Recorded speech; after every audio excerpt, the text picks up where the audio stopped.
Hello, Podsmashers of the internet, and welcome to another episode of 80-Bit Podsmash! WWE 80-Bit Podsmash. I don't even know what I did. Where gaming goes to grab a beer. We are your hosts. Penguin and Termite. I'm Penguin. I'm Termite, and we are a weekly video game podcast smashing together ideas that you care about with video games. Right, and tonight we are talking about a topic that a lot of people should care about that I'm actually surprised we haven't actually brought up yet. We haven't. But it's very relevant to gaming because we are talking about cheating. Exploits and hacking. And just all kinds of bad behavior. And it's all related to marriage. All of it, yep. This is a marriage podcast now. Has nothing to do with weddings. So you were caught by your spouse. No, we're talking about cheating in video games. It's something that is it's a conversation that's been had since video games started. Cheating and hacking. I would say, yeah, cheating and hacking, exploiting, all that fun stuff. So I call it a history of bad behavior. Ooh, so I like that. Although we will be talking about some legitimate forms of cheating, I would say. So we'll get all into that later after all the rest of our segments. But yeah, we like to start off the show with just talking about our stuff that's going on. Some news. Yeah, whether it's news about the video game industry or stuff that's going on in our lives. My favorite things is going to be kind of long, so I'm only going to say one small quick news article. Cool. And that was, did you hear the controversy over the white phosphorus in Call of Duty Modern Warfare as a multiplayer No, I think you linked streak? it to me. I think I started reading it, but... So that raised this conversation, which might stem into an entire topic about the representation of specific types of violence in video games. Okay. So the white phosphorus is a chemical warfare weapon that they would use to burn. Apparently it burns so hot it goes through muscle and bone. Yeah. And it's used in terrible situations in real world war as a weapon, as a threat. And so this game, the controversy is it's kind of flippant to put that kind of devastation in a video game where we're all playing. So it drives the conversation about representation of violence and war in games. Yeah. And this new Modern Warfare is supposed to push all these bounds and do all this new gritty pushing the limits. Do you remember playing Call of Duty Modern Warfare 2? Did you ever play that game? The single player component. No. There's a mission in the campaign where you go into an airport. Now, we're a family-friendly podcast. Right, yeah, you brought this up before. And you kind of open fire on everyone. Yeah. And it was a very controversial kind of ooh. One of those moments, gut check. Oh, this is crazy. You can actually opt to skip it. Yeah. There's a prompt to skip this wow. mission because it's they wanted to keep it optional. They're leaning into all of that type of controversy. Well, and it's timely too because of the conversation there was, if we're dating this podcast, there was a mass shooting this past week in Dayton, Ohio. And so, of course, and El Paso. Politician. There was two, that's right. Yeah, it's crazy. So there was, and so, of course, some baby boomer politician gets on there and says, clearly these shootings are being caused by video games. That's the problem. It's video games. So, whatever your beliefs are on that, I imagine... That's a complete distraction from the problem. I imagine if you're listening to this podcast, you probably have strong feelings about that topic. We, for one, have broached that topic and mentioned it. So if you want to hear more of our thoughts on that topic, we talk about it in one of our episodes about the dark side of video games and what the negative effects are, but we very vehemently say there's little to no evidence to support that video games are responsible for mass shooting. In fact, and it really, really is just a giant distraction from the actual conversation that needs to happen, and that is, what are you going to do about gun violence? Yeah. How are you going to actually address the problem? Yeah. So nevertheless, though, it's just interesting that Call of Duty is trying to push the boundaries at a time when there is a political faction, at least, that is questioning the effect of that psychologically. So, it's all very, very interesting. Yeah, it's very interesting. But that came up this week, if you will. So, what a crazy world we live in. Crazy. Yeah. So, all right, cool. Well, why don't we move on to not talking about things that make us sad and talk about things that make us happy. Doing this podcast is our favorite thing. Doing this podcast is our favorite thing. Favorite things. I don't think we've ever gotten to favorite things 4 minutes into the podcast, so that's pretty cool. This is good. Well, so, as you may know, we didn't also talk about what we were drinking tonight. Right. And mine are all tied together. Okay. Do you want me to go first, or do you want to go first? Because I'm going to go for a bit. I'll go first then. Okay, go ahead. I don't know what you had, so. This is simple. My favorite thing this week is a new restaurant that we went to over the weekend. It's so good. It was good. It's a place called Cava. Yes. And it's like Chipotle for Mediterranean food. It's very new to me. Yeah. It was my first time there. So if you have a Cava and have had one for years, congratulations. Yeah, we're jealous. It's new for us. It's like Chipotle for Mediterranean food. It was really good. So we had it tonight too. Oh, did you? Yeah. Oh. Thanks to some people in the church that brought us some nice. meals. Yeah, that's very nice. Yeah, it was good. I enjoyed it. I was going to be a toss-up between that and the Steak Reaper Ranch Burrito Again? from Taco Bell because I cheated to have that. I did do both, but I didn't like your favorite thing was going to be my favorite thing, and it was that was underwhelming. So I was like hoping that it would be my favorite thing, and it ended up not being my favorite thing. I was like, okay, I guess I'll lean back on Kava. It's very good. If you like Mediterranean food, you should check it out. If you're on keto like me, then it's actually pretty good for the diet. Like you can do a lot of stuff. I got a salad there. You get a massive bowl of just vegetables and healthy things. It's awesome. Yeah, it's very all good. the dressings are vegetable based, like tzatziki sauce is like yogurt, so it's all feta cheese, kind of dairy. It's like all super healthy, high in protein, leaner meats too. So like chicken and lamb and stuff like that. So do they have salmon there? I don't know if I saw that they had fish there or not. I think so. Yeah. I don't know. Salmon and fish is a very Mediterranean type of meat, so protein. Right. So I don't know. I got falafel twice. I got the spicy meatballs, and they were spicier than the freaking Carolina Reaper ranch sauce at Taco Bell, right? What are you doing, Taco Bell? Everyone go to Twitter right now. I was so excited. I was like, Taco Bell. oh my gosh, they're actually doing like a hot food, and it wasn't that hot. It was disappointing. So it was good. It tasted fine, but it was disappointing. I wanted more heat. That's the only thing. That's my only thing. So, cool. That's my favorite thing. You go ahead. Fire away. All right. So, tonight we didn't talk about what we were drinking for two reasons. One, we're drinking Buffalo Trace again. I'm drinking Buffalo Trace again. So, what is Termite drinking? Water. He's never let me drink water before. This is episode 99 of 80-Bit Podsmash. 99 times.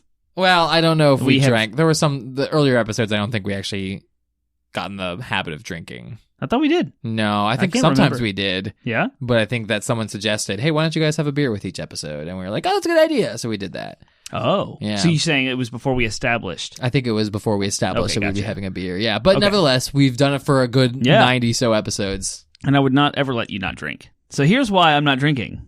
Okay, yeah. My favorite thing was this entire week. It was huge. I'm not going to spread this out over like 4 episodes. Because I could. Okay, yeah. So you're teasing me here. Friend of the show, Mr. Kevin Benedict, who did our beer pairing with us, beer pairing episode, got married. Yay! This past week. Congratulations on the nuptials. So congratulations to Kevin and his wife. He didn't really mention much more information about their family and stuff online here publicly, so I will refrain from using all of their names. But congratulations to all of the families involved and everyone there. So my favorite thing starts with the bachelor party. This was a Friday and Saturday night at a lake cabin on Lake Anna, where a bunch of us got together and had the best beers that are out there, like, period. The best the beer world has to offer was all there. People have collected beers over years and brought them out. We did things from a vertical of KBS.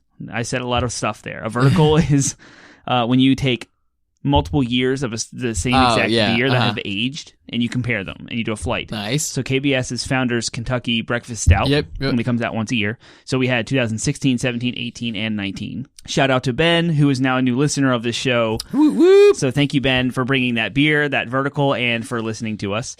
All the way from that to like some rare sours, and then we also had a bottle of scotch, and I was taught how to make the most amazing Manhattans. So we were making Manhattans, which is Knob Creek rye with Luxardo cherries and sweet vermouth. And you stir it all up, and you strain it over ice or into a cup that's chilled. Yep.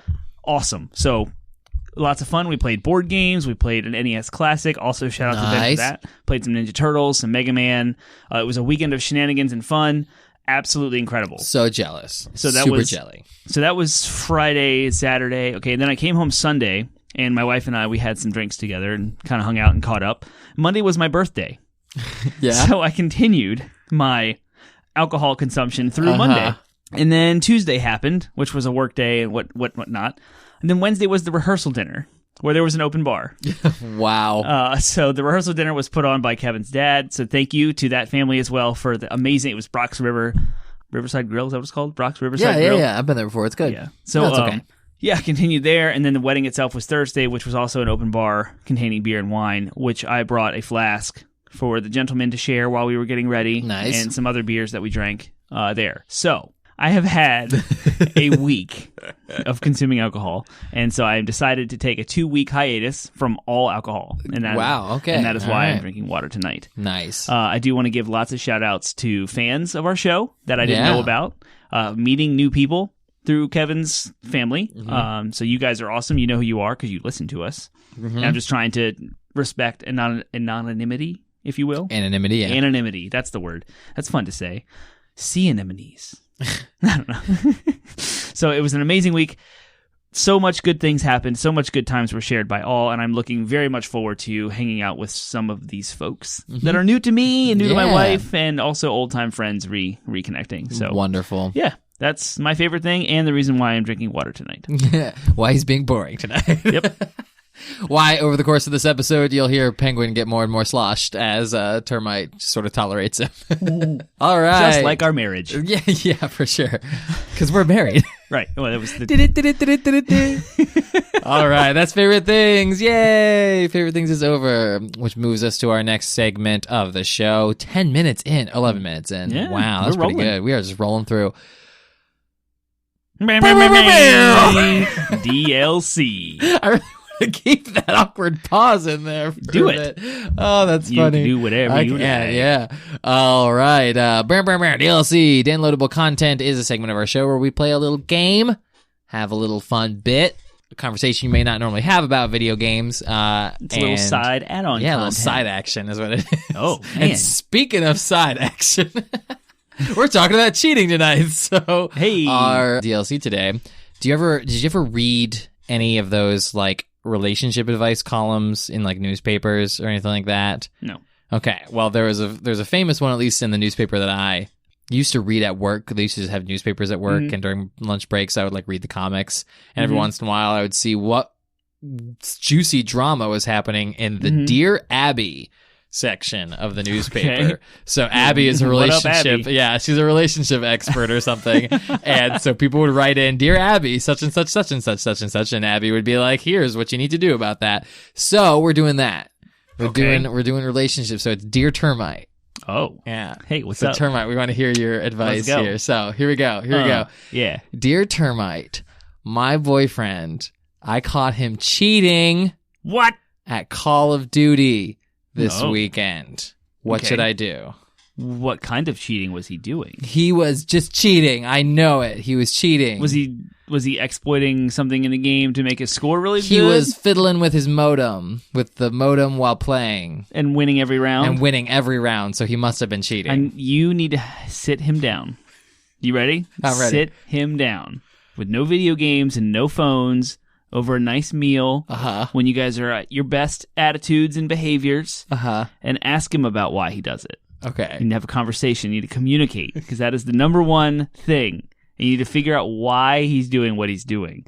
And then you need to take that answer and apply it to your marriage. Because if he's willing to exploit a video game... We're not married. This is my boyfriend, but... I'm sorry, to your relationship. And maybe where it's going.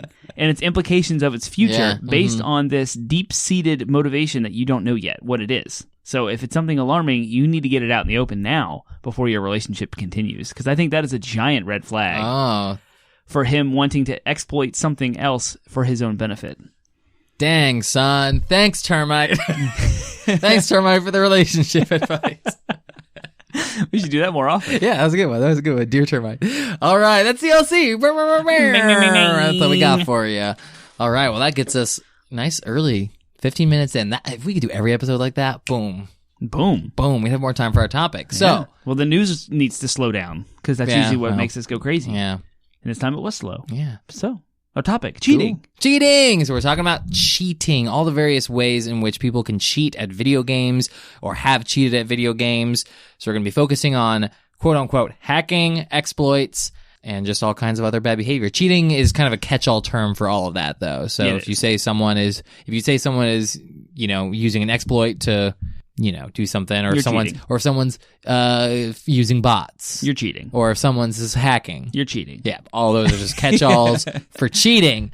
So cool. How do we then, if we're going to talk about cheating, how do we define cheating? What separates cheating from, I don't know, speedrunning or challenge runs or some stuff like that? What's the difference between what would you define cheating as? Some people cheat. to do speed runs. It's true. And that's okay. And that's okay. Because as long they as set the a community record has in agreed using to it. that cheat, right? Yeah. So it's like we're going to do the Tool-assisted cheating or tool-assisted speed run. run. Yeah. And we're going to do the barrier breaking speed runs where they use exploits to break barriers. Yeah. That's legit only because everyone's operating on the same playing field. So when you're playing a single player game and you're speed running through it, everyone else who's also competing with you is also doing that. Right. Yeah. That is the difference. Yep, I would agree. I would say if we were to just do a blanket, if we were just to say a blanket definition, I would say it's using means beyond the game to create an advantage that subverts the competitive nature of it. Yep. So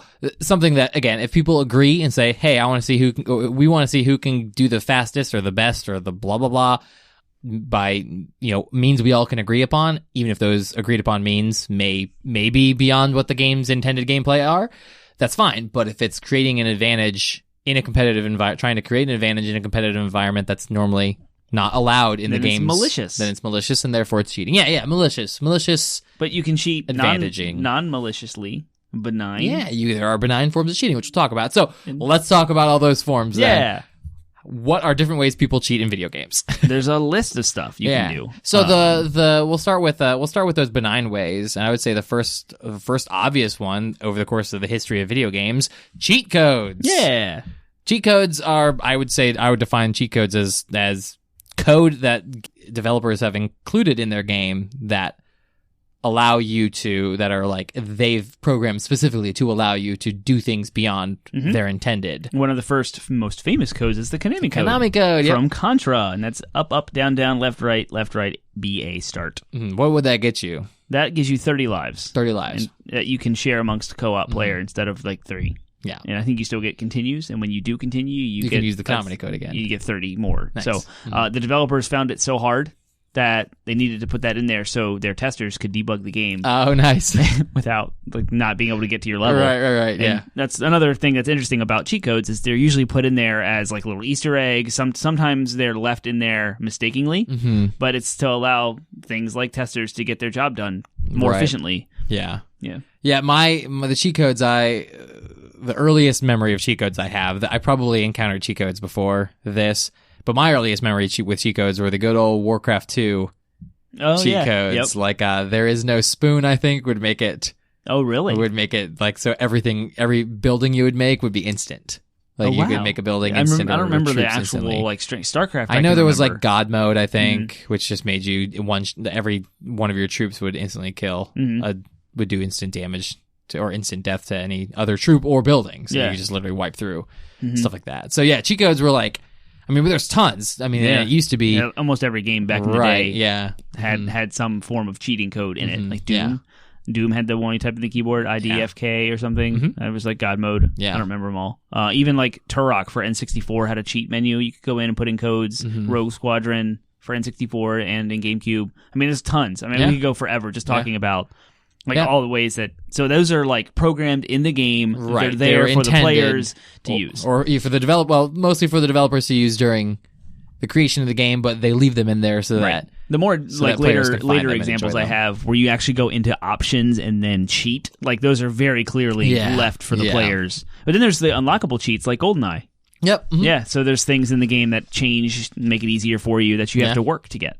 So that's kind of fun too. Right. So there's sort of a long history of like, so we wanted to talk about those because they technically are a form of cheating. But they were like intended and therefore, quote, benign. So let's talk about malicious types of cheating. So what would you define hacking as? Because hacking is the one that is often. Yeah, hacking can also be benign and malicious too. It can. So a benign example of hacking that I was thinking of is if you modify a game save.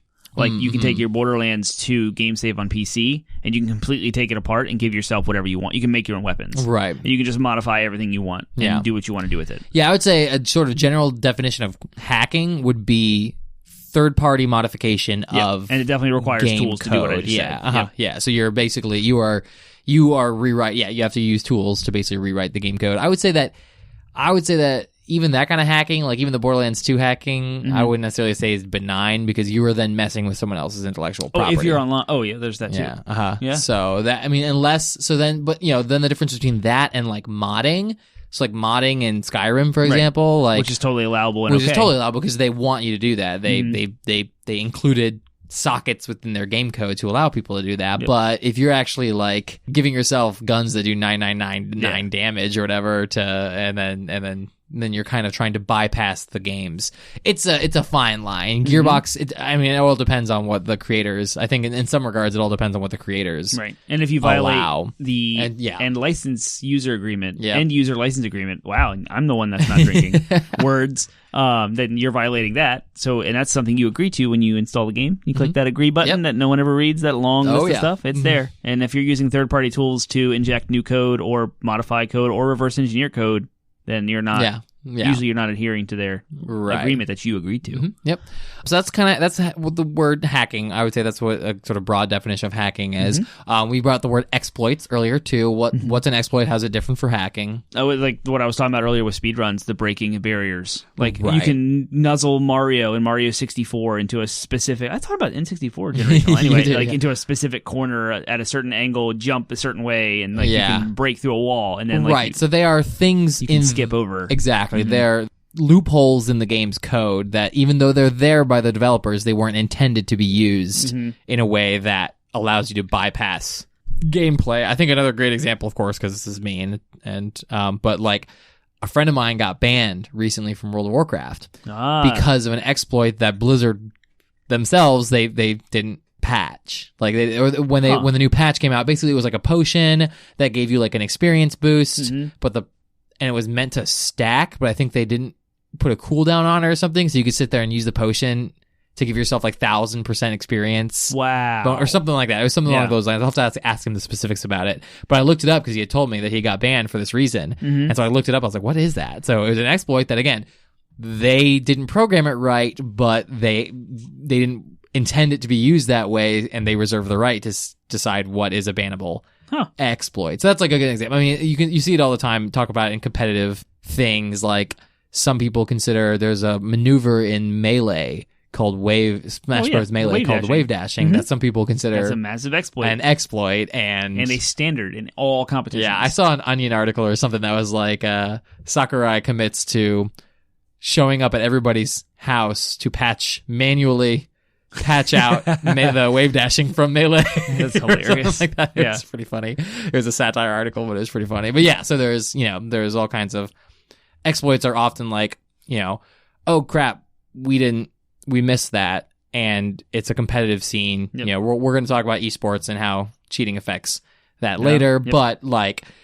it's something that developers didn't intend, but is still something that's in the game's code technically. But again, they decide this is an exploit. We want to patch this out. But in the meantime, if you exploit it, then you're going to get banned or you're going to get blah, blah, blah. So another exploitation is you have on your notes here, the network-based cheating. So netcode that runs like lag compensation algorithms that are running in all client-to-client, peer-to-peer, and server client-side type of situations is code executing. And if you just, like, for example, walk up to your router, unplug your system, then you confuse the session that you're in. And sometimes that can it makes all the other players stop, and then you're not, and you can go kill them all, and then plug your router back in, and then when the server and everything reconnects and kind of figures everything out, you come out on top. Yeah, I remember this was way bigger in like the early like Xbox. Like when Xbox Live came out and people were playing Halo. You heard that all the time. People would sit next to their modems and that's what I was hinting at in DLC, which is they'd sit there and fiddle, like just literally plug and unplug like constantly their modem, and it would cause all the other players to lag. And then you exploited that to get ahead and mess with people. So I feel like there's way more protection for that now, but it's definitely a form of cheating that people were using, especially in the early days when the network infrastructure for online gaming was very different from what it is now, because now you have servers you log into, but even still, like that was still a conversation even as recent as like the way that it was a controversy with the way that Nintendo was compensating for lag in Smash Bros. When Ultimate came out, and the person who was lagging, whose internet was slower, had an advantage over someone whose internet was faster, because their game would, for the first one whose was faster, their game would freeze to compensate for the person who was slower, but the person who was slower would be able to pull off moves. Right, because the frames are frozen, so you just do whatever exactly. you want. Yeah, so that's definitely another exploit. We had hinted it earlier at bots and tool-assisted cheating. Yep. I would say another great example of cheating using bots would be World of Warcraft. It was something that used to always happen, which is, in fact, recently they announced for Classic, they have tools they didn't have back in 2004. Oh, to prevent that? To detect and prevent bot farming. But yeah, basically it's a program that it's similar to hacking. It's kind of like a form of hacking where this third-party program is injecting code to allow you to, it basically just runs, like you can step away and the game will it'll keep playing the game for you. Mm-hmm. People in World of Warcraft use that. Diablo had that too. Yeah, Diablo had it too. Yep, people in RPGs, co-op games like that will use it to farm materials, and they don't have to actually be there for it. They can just go to bed, and then come back in the next morning, and they've got hundreds of gold worth of, and so it ruins economy. That can really negatively impact online economies, which we talked about. It can negatively impact just the rate at which the developers intended rewards to be earned. Yeah. So, and then there's an aimbot came out. Aimbot was another great one. Yep. I remember that like crazy. I actually installed it and used it once, and it was too good. And I was like, no, I'm not doing this anymore. So I immediately uninstalled it. It lasted for a day. Yeah, aimbot literally is what it sounds like. It is a tool that helps you. You just walk around. It helps you and aim. it helps you aim. So you just walk around and like you don't have to touch your mouse at all except for to fire. Yep. It doesn't matter what you do with your mouse. It just locks onto. It's gonna lock onto their head. Yeah. Yep. Mm-hmm. And you just get instant headshots all the time. Yep. Yeah. It's nuts. I remember using. This is not a bot, but I do remember in Diablo 2, the maps were randomly generated and it was really hard to find stuff. Mm-hmm. I remember using a tool called Map Hack. And it would basically patch in. I remember that. It would detect what the map is. It would remove the fog of war. Yeah, basically. If you will. Yep. Yeah. Mm-hmm. It was great. And you're talking about tools and tool assisted right now? Yeah. Mm-hmm. When we talked about tool assisted stuff in our speedrunning episode, there are tools tailored to specific video games that will allow them to do speed runs or A-press runs or stuff like that for like Mario, for example. So there's lots of tool assisted things out there for specific games. The legendary tools of Game Genie, Action Replay, Game Shark. Right, and those are forms of hacking too. Yeah, I would say they're like a weird they're a weird half breed. But yeah, I had a Game Shark and I used it to patch in Mew to my Pokemon. That was like the thing I used it for the most. I was like, I want that Mew because you couldn't get Mew otherwise, except there was like a promotional way of getting it. Yeah. Mm-hmm. So we have a Game Genie on the shelf for Super Nintendo right here, and I also have Game Shark for PS2 and PS1. Yeah. So those were basically like, if you don't know, if you're not familiar with that, if you're youngin' and aren't familiar with what a Game Shark is, it was literally this apparatus for the Game Boy. At least it was literally an apparatus that had it was like a cartridge. It was like a console cartridge slot, and you stuck it in there. But on the other end, it had the mail or whatever, and then you shove a game in there. It's basically between the Game Boy and your game. Literally between the Game Boy and the game, and then you used it as like basically the UI of the Game Shark would allow you to scroll through a bunch of different pre-programmed hacks and cheats that it would inject game code and change the game for you if you wanted to. So yeah. It's pretty funny. Yeah, pretty that's cool. like it's a whole, and we'll talk about it. I guess we'll talk a little bit about the history of how all this stuff evolved. But it's a whole industry basically that's like completely gone. There's no Game Shark anymore. So it's crazy. Cool. So, and then I would say the other notable form of cheating that comes to mind is literally, I just described it as physical cheating. So it's things like in competitive scenes, using in performance enhancing drugs. Oh yeah. Using multiple players or people lying about their identities in ways to cheat. So I'd say even things like I wouldn't say it's necessarily cheating, but like whenever there would be like races to the new max level in WoW, I remember there were people who would just like, it would be like 3 people and they would take shifts. They would play the character pretty much 24/7 since the expansion dropped to be the first person to get to the max level. I'm like, that's kind of cheating because it's not one person leveling a character. It's like 3 people. And they're all, taking turns basically. I guess, I don't know if you're going to get into it later, but even in the Fortnite esports scene, there was like people helping each other, helping one other player. There were 3 people, and then 2 were helping the first one. Yeah, because they're all supposed to be playing independently and it's battle royale, so they're all supposed to. It's 1 versus 100, but they were basically teaming up. quietly. They had this like predetermined unspoken thing, and they were caught. A form of cheating. Yeah. And then even as simple as like you're playing a couch co-op game and you pull out the controller. That's a physical form of cheating. That is definitely people would do that kind of crap, or punching me to like I was winning, and so they start punching me, and then that stuff happened. I can think of, and this is up to you. This is I would say a relatively controversial one, because I think it depended on the house, like whoever the family unit that was playing was. But do you consider screen cheating a form of cheating? I was just about to bring that up. Yep, exactly. Like, so screen cheating is looking, in the good old days when you had the split screen, 4-player or 1 or 2-player, even split screen. Yep. Looking at the other person's screen to see what they're doing. If they've got you in their sights, then you can what use side that of the fence are you on?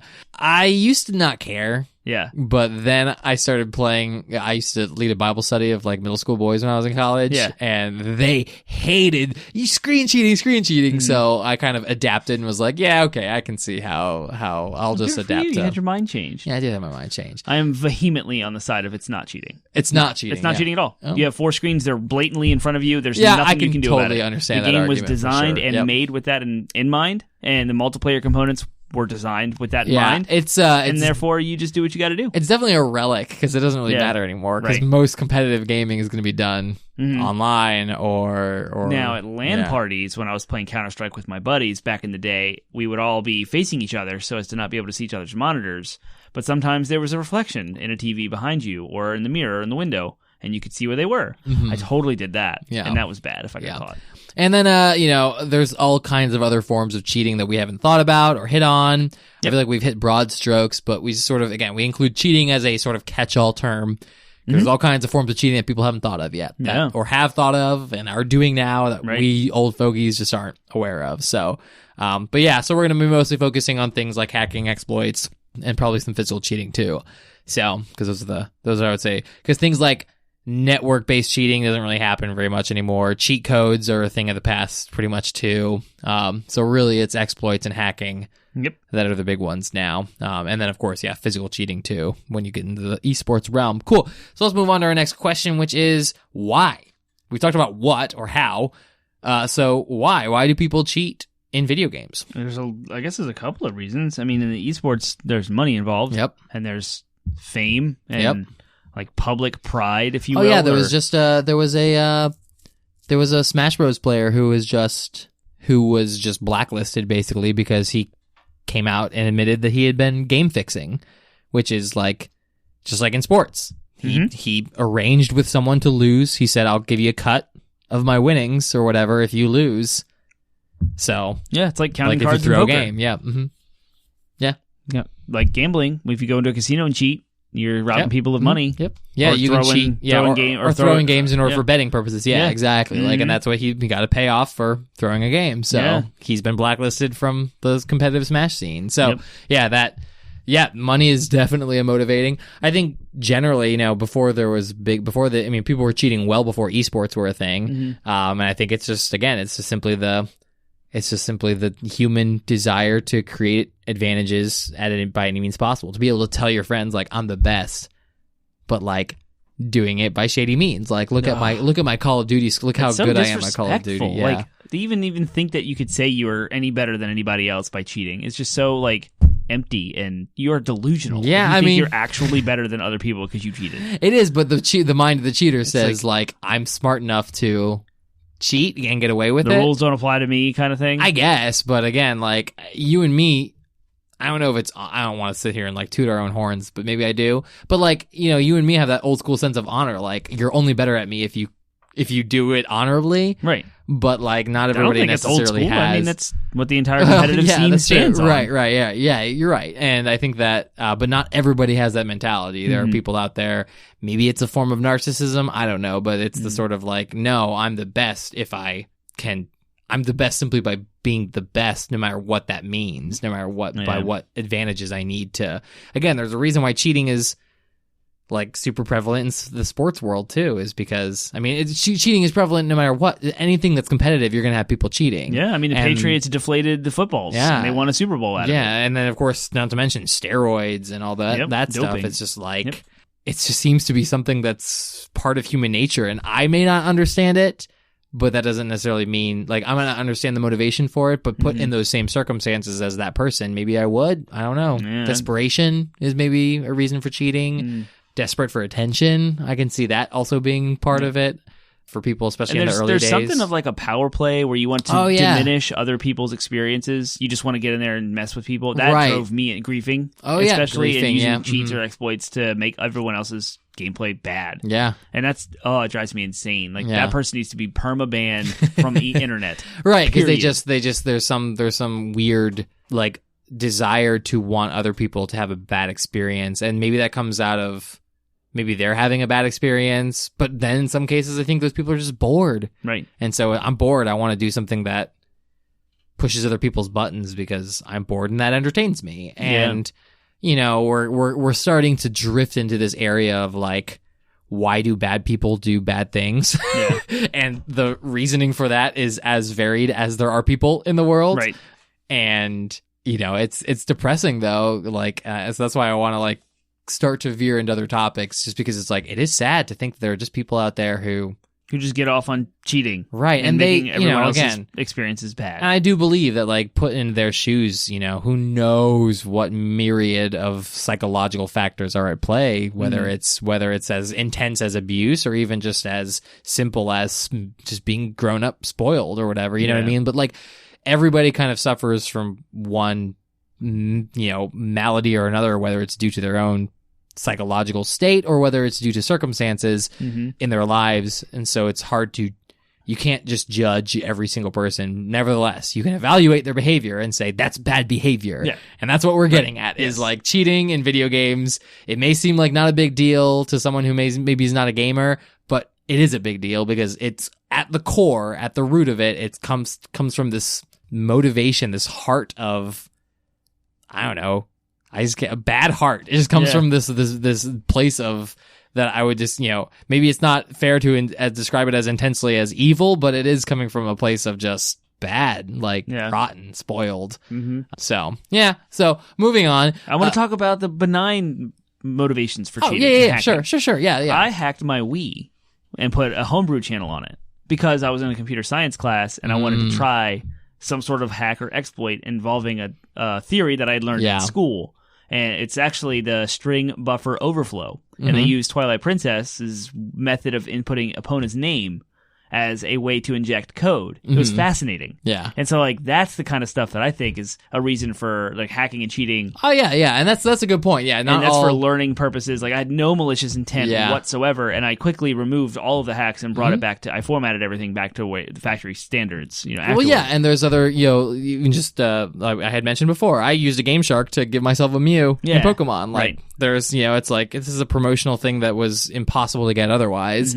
So I love this Pokemon. I'm gonna get a young, and I guess I'm cheating, but like, and I'll tell you right now, I'm fine with it. Like, it's cool that the Final Fantasy ports embedded all of the fast forward, the 4/9s damage, limit breaks all the time. The Final Fantasy 9 and 7 do that, and 8 will as well when it comes out, and that's awesome because I used to use a Game Shark for that very reason, like, just to speed through all the fights and all the grindy stuff. I mean, it brings into question things like are walkthroughs and strategy guides, are they a form of cheating? Yeah, I have like a whole wall of strategy guides. Exactly, like, and you know, love them. Game developers learn quickly that you can make an extra buck by selling a strategy guide alongside a game, but it is information beyond gameplay that you normally would have to find out through trial and error in gameplay. Right, so it saves time.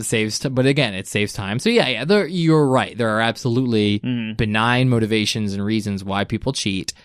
As long as it doesn't affect others, it's coming. Yeah, because even in social circles, you walk up to somebody like, "Yeah, I got 120 stars in Mario 64." And be like, "Oh, you did? That's pretty cool. I did too. Oh, all right, sweet." But my conversation says I had a player's guide that walked me through it. Yep, exactly. Yeah, I'm not. And sitting I there. had full disclosure growing up that I would buy every player's guide with games. I loved them. I loved the book. I loved it. I still do. I'm so sad that Brady Games is under, like, belly up. They don't exist anymore. Yeah, and you have to find everything online. Like, I love the physical book in front of me. The pictures, the artwork, all that good stuff. I'm a completionist, OCD. I have 30 trophies a month that I'm working on. Like, I'm all about trophies, right? That whole OCD-ness or whatever you want to call completionist aspect of gaming, it was fed to me by players guides. It's like, I can actually 100% this in one playthrough. Yeah, well, definitely, again, like there's definitely a I would say there is definitely a gap of skill between someone who gets a platinum trophy legit without using any informational guides, just straight up powers their way through a trophy versus someone who uses a guide. Yeah. But nevertheless, you're not going to go up to someone and be like, so I saw you got the platinum on Borderlands pre-sequel. Did you use a guide to get that? Yep. Yeah, I did. Yeah. But again, you don't have those conversations. These days, it's kind of just like, cool, great. Congratulations on your platinum, no matter how you got it. Like, nobody sits there and like, well, did you get it without the guide? Right. Like, they don't even condition. Yeah, but but platinums are hard to get. Make the argument. Yeah, exactly. Whether you have a guide or not, you still have a skill level with most games where you have to do certain trophies that are just a pain. Yeah, whether so it's I agree. Grind not all of that. Not all cheating comes from a place of a quote bad heart, but anything that affects other people directly negatively. That's I mean, again, especially when you're talking about the competitive environment. So, cool. Why is cheating important? How has cheating sort of shaped and changed the video game culture over the years? Have you ever installed Steam and tried to play a game not connected to the internet? Or tried to log into, say, Battlefield? Or you tried to... Oh, I see what you mean, yeah. You are always connected online, and if you are not, you can't play some of these games, even when they have single-player aspects to them. Yep. And that is because of cheating. Yep. That is literally DRM, it has literally Digital Rights changed. Management. A lot of stuff has. Valve started a Valve Anti-Cheat, which is VAC. It's a software that runs with Steam on all of your games in your library, and every time you run anything, whether it's online or not, it's run through the VAC, and it contacts their servers, and if you're not online... good luck. I don't know how it works if you're not online, because I've had lots of trouble trying to play games not connected to the internet. But yeah, that's anti-cheat measures have come about. There was a super terrible software program called Punkbuster. Do you remember that? From early PC days, like Battlefield 1942, Quake, Unreal Tournament used it, like old stuff. It was a software that ran to scan all of the RAM in a game as like periodically, and it would like chug your computer down. It would just like diminish performance because it was doing all this stuff on your computer to scan all of your files to make sure they were and to verify their integrity. Yeah. I wo's say that the conversation of cheating is really important because what we've seen over the years is an erosion of trust. Not just between, obviously everything you just described is trust, an erosion of trust between the developers and the gamers. Obviously, there's going to be a lack of trust. You know, if they can't trust us players to behave properly and play their games the way they're intended to be played, then that definitely develops erodes the trust there. But it's also an erosion of trust between the community, between members of the community. Gamer to gamer. Gamer to gamer, exactly. It has eroded. You know, again, games are supposed to be something we all enjoy and we all converse about. And now, especially in the competitive scene, if I pull off a really cool, sweet maneuver, the first thing that's going to happen is I'm going to get accused of cheating. Right. You're hacking. You're a hacker. Like, whether it's true or not... You can't be that good. Exactly, yeah. Yep. Whether it's true or not, it has eroded the competitive spirit, which says... You know, but again, you see that same thing in sports too. Well, clearly, if they won the Super Bowl, they must have been cheating in some way, shape, or form. Clearly, Tom Brady is juicing or doping on something because there's no way he can be that good. You know, so it's not something that's unique to video game culture, but it is something that's there. It's like, but again, unfortunately, what keeps happening, what we keep seeing is like, it doesn't just erode that trust, but then you start to get into these weird social issues too, where like, especially this affects female gamers because like. Well, you're clearly not. You're cheating. You're just pretending you're a face for a man who's playing. You know what I mean? So all these prejudices come out too, just because other people have cheated like that in the past. Yep. And it's unfortunate because that same scenario has exactly happened. Yeah. There have been men in Overwatch recently, like the Overwatch League, who claimed to be females and had women basically be their voice. Yep. For them, and then they were the ones playing the game. Yeah. And then when it came out, again, now genuine female Overwatch competitors are affected by that because everyone just assumes that they're men. Yeah. That women can't be that good. So all these prejudices come out too because we've eroded the trust. Because people have been cheating for years. Yeah, cheating is a big deal. Yeah, it's a huge deal. Really affects. You know, again, that's what I'm saying. It's like we're 99 episodes into this podcast, and we're just finally getting around to this idea of cheating, which has been, you know, it could have been a week one conversation. So it's really... And I remember the conversation with the original Xbox One announcement back in 2012 when they said it was going to be online only, no physical discs. That was all part of the like if they had everything online, then you had to have your console online, and there was this confusion about it has to be connected at least once a week to verify that all of your licenses are checked. So piracy affects that too. Yep. Piracy's kind of in this conversation at least a little bit because we've definitely talked about it as well. Yeah, hacking and stuff to get rid of the digital rights so you can have your own copy of a game without paying for it and be able to play it. So there's erosion of trust on that aspect too, because now they want you to check in and say, oh, you actually own this copy, it's yours, you have integrity and things. And then with the streaming side, one of the things Stadia and Google Stadia's announcements, they said there's no risk of cheating because all of the code is on the servers, which is out of the hands of any of us, the players, completely, because we're just a window into their server. Right. So we have there's nothing saved on your device. Yeah, there's no way to exploit. Actually. Yep, exactly. Nothing. Yep, no code to. So you have complete digital rights management control, and you have anti-cheat measures. Well, cool. So that's how it's affected the industry. Like it's actually guiding things like the Stadia, even talking about that. Right. Exactly. Yeah. Exactly. Like the fact that we have to get up there and be like, here's ways that people aren't going to be able to cheat on our platform. Right. Is indicative of the way that cheating has influenced the culture. Yep. Cool. Well, how has cheating itself changed over the years? And I guess how is cheating culture too? So the first thing I want to bring up is cheating used to be there used to be an entire community around cheating. There were magazines. There was a cheat magazine. It was called Cheat Magazine. I think it was in the 90s. And it was all these different ways. But again, it was mostly around cheat codes still. But still, it was like there was this whole culture around like cheating. And then of course, like there was Game Sharks. You could go buy a Game Shark in a game store. Yep. Like it wasn't. Like, can you imagine going to GameStop now and being like, hello, I would like to purchase a copy of the tool-assisted cheating program, latest tool-assisted cheating program for Call of Duty? Like, no, you couldn't do that. You can't do that now. Yep. But, like, legitimately, you could go into a GameStop in 1995 and go grab a Game Shark. Yep. So, yeah, there was magazines around, like, revealing those cheats because we have the internet. Yeah. So even the codes we alluded to earlier, like the Contra code, the Konami code, was that there was a whole, like, segment in various gaming magazines. Tips and Tricks was an entire magazine that came out in 95, and then there was a whole show on G4. Oh wow, G4 Network. Remember that whole channel? It was awesome. From 2002 through 2009, called Cheat with an exclamation point. Yep. And then in the back of like every Game Pro, there was like cheats, and it was pretty cool. Yeah, like, I would say the early cheating days were with no internet. Yeah. And I would definitely say that as I hit on before, like then the internet, like internet gaming over the internet, I would say not just online gaming, not just the internet, but online gaming. Yeah, that's a thing. That's a word. Online gaming and the advent of that, especially in the early Xbox days, like, and that network infrastructure, that poor network infrastructure, like that changed cheating. Like now you could cheat by just manipulating your connection to the internet. But then that changed again as you got in the later 2000s and network infrastructure started to get better. And so then you didn't need to, then there were ways to block that and impede that. So it's changed so much over time. It used to be very much like on the PC side to protect from piracy. Yeah. The piracy protection was almost more important. Way more important. And then again, because developers would actually include cheat codes in their games. Right. So it went from something that's like, oh yeah, cheats are cheating.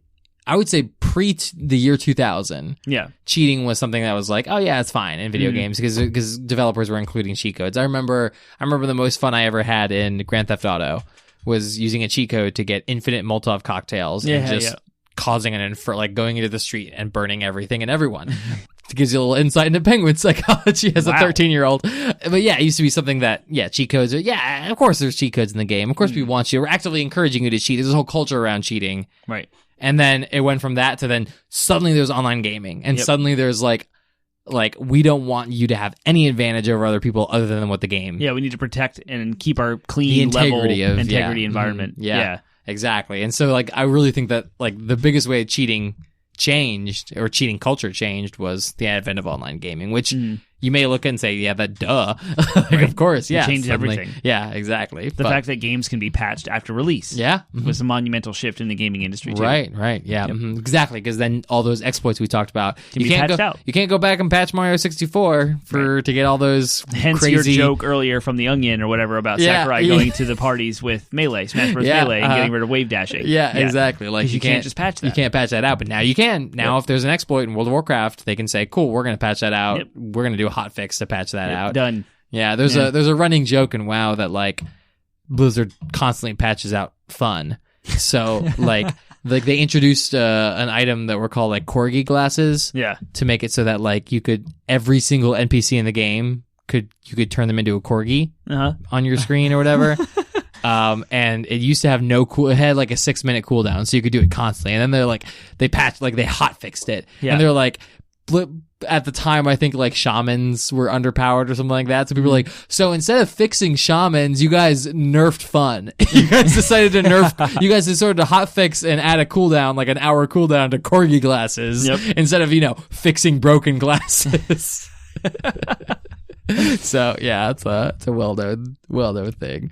Well, cool. Let's, our final question is, how has the industry adapted to cheating over the years? So what are tools that developers have used to counteract cheating over the years? And other than like what I mentioned before, like the improvements on network infrastructure and even things like, I never used to put a game into my N64 and have to sign a end user license agreement, right? But like now every game comes with especially every online game comes with some form of end user license agreement. So they've improved the even just legal ramifications of cheating and exploiting and hacking in their games. If you take Diablo and if they catch you manipulating the base code of Diablo, they're going to get banned at best, sued at worst, depending on how much the infraction is.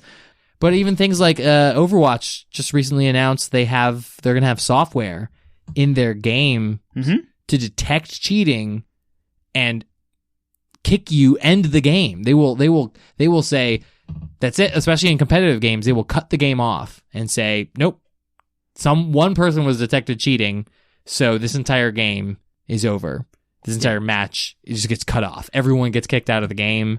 And the person who had the infraction, I'm assuming, gets a ban or something. I can't imagine that's not going to be exploited in some way. Right? You know what I mean? Crap, we're losing this game, guys. Someone really quickly, like, activate your third-party tool to get us to end. Right. You know what I mean? Like, someone's going to be the fall guy so that their team can not lose a game they might be losing. Like, I don't know. I find that, like, that makes me worried because I'm like, well, people are just going to exploit that then. Yep. But there is the advent of AI that is running on everything. Like, it's running on all the clients and the server. There's aspects of the AI that's running that's analyzing all of the player behaviors. Yeah. And if there are things outside the bounds of the game that are happening, you can get flagged for cheating. So that's definitely modern. Like, that's never happened before, so that's kind of new. They also started monetizing cheats. Yeah. And now there's things like in Assassin's Creed Odyssey, you can spend real life money and get an experience boost so that you can go through the game faster. Right. Yeah. So that's the modern way. Like circumvent the cheaters by just giving them what they want, but put it behind a paywall and make some money on it. Yeah. And so that way you don't have to. Right, because some people just wanted to do the thing. Right. And they would be willing to pay any price, but because there was no price tag on it, they're just like, okay, fine. Like, I think of, WoW did that with gold too. Like, there was clearly a desire to pay real life money for gold. So what you had was gold farmers and bots. You had an entire industry that was basically just either people that were exploiting and using bots, or there were like legitimate people that would just play. There were people, I remember reading an article, there was someone whose entire job it was to farm gold in World of Warcraft so that people, like their business or whatever, would sell that gold to people. Yeah. Did you really? I did, yeah. I never bought gold. I thought about it. There was one time when I almost did, but I never actually ended up doing it. But Blizzard finally, like 10 years into World of Warcraft's lifespan, was like, oh, there's clearly a market for this. So now they have their like WoW token system where you can do it yourself, exchange game time for gold. Basically. So, but yeah, like you can spend $20 USD and get like 100,000 gold now. Wow. Or it fluctuates. The market changes, but now it's up to like 100,000 gold or something like that. So that's crazy. Yeah. And they also added some of these cheats into accessibility options. So there's things like assist mode. Yeah. And Mario Odyssey has that, where it just does things to make it a little simpler for you to play for accessibility purposes, which is awesome. And aim assist. One could argue aim assist came from the aimbot. It's not quite as precise as aimbot, but it is essentially a way to compensate for the precision of controller joysticks versus mouse keyboard. Yeah, exactly. And there was the talk we even talked about on this podcast about Sekiro Shadows Die Twice with accessibility and handicap players who are disabled, who can't do what regular non-handicapped people can do, and so they've incorporated accessibility stuff into that conversation. or into that game. So that's kind of how cheating looks today. They circumvented by monetizing it, by making it accessible for everyone, or and by just like AI that's super changing, advanced completely changing. Yeah, AI, but also like changing things with not just restructuring the legality around it, but also then the infrastructure. Like you said, you have to log into every game. Yep. So every game client now, for most, at least competitive games, or at least games that have any kind of online component to them, which is like every game now. Right. If you're buying a game digitally, it's assumed you have an internet connection. And so therefore it usually checks in. And there are licenses, even on like PlayStation 4, every digital thing you own has a license that ties to your account. Yeah. And if that lapses, which I've had this happen, then you'll see an X, and you cannot play that game anymore until you connect your PlayStation online to refresh those licenses. Yeah. This is a surprise question because we don't have it on our list, but it's the predictable question. Lay it on me. Which is VR. VR, yeah, exactly. What do you think the future of cheating is look like? What do you think are currently, if you could imagine ways, and maybe this is a dangerous question because maybe people will listen to it and be like, oh, I never thought of cheating that way. But what do you think that, like, how do you think people are going to be cheating in the future? Like, what are exploits or various or physical ways people might cheat going forward with things like as we get into things like VR and stuff like that? What do you think that cheating is going to go? Or do you think that like gaming will be ahead of it? I mean, you break down what you're doing when you're cheating, and you're pretty much like finding an insertion point and executing code. Yeah. Whether it's a Game Shark, whether you're putting in a code in your controller. Like, there's an insertion point, you're going into the software and you're doing something. Right. But it could be there for you or not. Exactly. It could be as simple as you're inserting an advanced form of control, physical form of control, or you're just inserting another person in there to do what you can't do. Mm-hmm. I think that's going to be big with VR. Like, as you get into things where it's like, I think physical cheating, like physical ways of cheating in games is going to be like, oh, so there's this big competitive now like there's a big competitive basketball game. Well, I'm going to get this basketball player, but they're going to log in as me, but they're going to play for me because they're better at the physical aspects of basketball or running or whatever. You're thinking too simple, man. Am I thinking too simple? Yes. Yeah, okay, lay it on me. You could put some sort of apparatus in the VR headset to mimic you could actually get an auto hotkey to input the inputs into the hardware of the VR itself. So it's something running on your computer, and your VR headset is laying on a table, and you watch the person, and they're playing perfectly. Yeah, because you've just inserted all of the motions and the movements from your computer. Yeah. I mean, I just did an exploit on Final Fantasy IX. The jump rope trophy, I completely cheated because you can use auto hotkey on Windows and use remote play. So you have a DualShock 4 hooked up to your computer, and you run an auto script that presses the X button at the right moment to jump rope constantly for 1,000 times. Right. Well, that's what I mean. Like, that's the insertion point. And that's what I mean that like I compare it to like, you can take tests online now, right? Yeah. Like you can take online tests now for various certifications or educational like requirements. But like when I was reading the requirements of like, you can take this in your home. However, you have to be in an empty room, and then you have to like use the webcam to show. You have to literally like go in a circle and show the ceiling, show the floor, show all the ways in which you don't have. You had to do this? Cheating plaster. I never actually have done it, but I was reading the requirements because I had a Citrix certification that I did recently, and they're like, you have the option to take it from home. But in order to do it from home, you have to be in a blank room with nobody else in there. You have to prove and show there's nobody else in there. Yeah. You have to do all these things to basically just prove that you're not cheating. Yeah. And then they'll check it. You have literally a proctor who's watching you the entire time and listening for any sound. You have to have sound enabled too, because if they hear anything that sounds like someone like entering the room to help you cheat, they'll end the exam immediately. That's what I mean. Like that's what the future of like VR gaming is going to be like. Is you like people are just competitive gaming. Watching? It's like you're going to have to set up cameras or something to prove that show the actual experience to show what's happening in real life, and like basically watching you to make sure that you're the person actually doing the thing in the competitive scene. Like I think that's going to be every test I've ever had to take for certifications requires you can take the entire course online, but the final test you have to go to a registered testing center. Right. Well, that's what I mean. That's changed. That's something new that's happened in the last 5 years. Is now you can do it. You can do the test from home, but you have to go through all these hoops to basically like show that you're not cheating. I feel like that's exploitable. in some way. There's absolutely a way Like, to explain. you can record you doing all of that and play that into your video feed. Yeah. Like, or you like can use OBS to do that. Or like right now. use like even simpler, like you can like the back of your laptop. On the back of my laptop here, I could like have a cheat sheet taped to it, and then like, but like it's beneath, as long as it's beneath the camera, Right. then as soon as like, okay, cool, I've shown you everything, like snicked, Right. and then just put it right in front of you. Like I don't know, there's totally ways. I like my to way of exploit hacking that. better. No, your way's way Where better. you record like a 3-hour video of you sitting there. Right. And you just pump that through your OBS into your camera output, and you're doing whatever you want in a Yeah. room full of people, whatever you're doing, Right. completely Right. cheating. Like, they don't even know. It's totally 'Cause you crazy. fake out Yep. everything. Yep. Cool. Anything else? Any other thoughts about the future of cheating? It's going to get nuts. It's gonna get nuts. But then you have stuff like Google Stadia that like they figured out a way to completely negate it, and that's just house it all. Oh, but on their then own. there's gonna be totally like a Stadia corporate gaming espionage underbelly where people will like literally sneak into or hire people who are part of in Google's data center to like, I'm just gonna insert a USB disk in here. Yeah. Nobody knows what this USB disk like 4 racks down Google's data center is doing. They're gonna break in. This is a movie plot, isn't it? This is They're gonna totally break into totally. We should write a movie about the future of cloud gaming hacking, Mission the Impossible, espionage, cheating in a streaming world.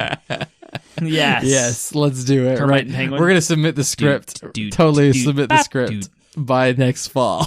Yes. It'll have the most ridiculous name too. Cool. Yeah. Well, that's It'll be Don't interesting to cheat. see how things. Yeah, just don't cheat. Don't cheat. Yeah. It's PSA. bad. PSA at the end of the episode. Don't Don't cheat. cheat. Just play games the way they're meant to be played. Yep. Be fair. Have integrity. Prove that you're the best or that you're not, and be okay with it. And let everyone have their fun. Yeah. Be Exactly. nice. I like that. Be kind. Yeah. Love one another online. Love each other. Yes. Penguin and Termite are 100% against cheating unless it comes from a very benign place. Right. Like the ways we described earlier. Right. Like Penguin just wanting a darn Mew in Pokemon Red and Blue. Which could be very bad if you boosted the stats of that Mew and used it to win tournaments. But I didn't. I Okay, just good. wanted All Mew. right. I Okay. just wanted a Mew because I love Mew. I love Mewtwo. Not Mewtwo. Mewtwo's the worst. He's the meanest. He's mean. He made Pikachu cry. Yep. All right, cool. Well, that's our episode. So if you have thoughts on cheating, if you have ever cheated or not cheated or been the victim of cheating and want to share your story, share your experience with us and share your point of view, we want to hear it. You can find us at 80bitpodsmash.com. That's our landing website where we have links to Google Play, iTunes, Spotify, Stitcher, iHeartRadio, etc. If we are not on a platform that you want us to be, let us know, and we'll put ourselves there. If you want to interact with us on social media, you can find us on Instagram, Facebook, Twitter, and Reddit, all 80BIT Podsmash. No hyphens or upcases or any funny business. On Twitter and Instagram, we have the at us, 80bitpodsmash, and we have a subreddit /r/80bitpodsmash. Yeah. Sweet. All right. Well, Interact with us. yeah. Let us know what you think. Give us show feedback. Thank you for listening to us. Thank you for joining us and bending your ear for an hour, listening to what we have to say. Next week, it looks like we will be talking about... Next week, we will be talking about... Oh, it's going to be our 100th episode. What? Maybe our episode number 100. We're not going to go crazy and celebrate it, but We should. I mean, we're It's a gonna big deal. have some celebration. I think I talked to you. I sent you an idea. I forgot all of that. That's fine. We'll I talk have to about go back it and after read this. it. But the actual topic we'll be talking about, we're gonna be talking about my generation.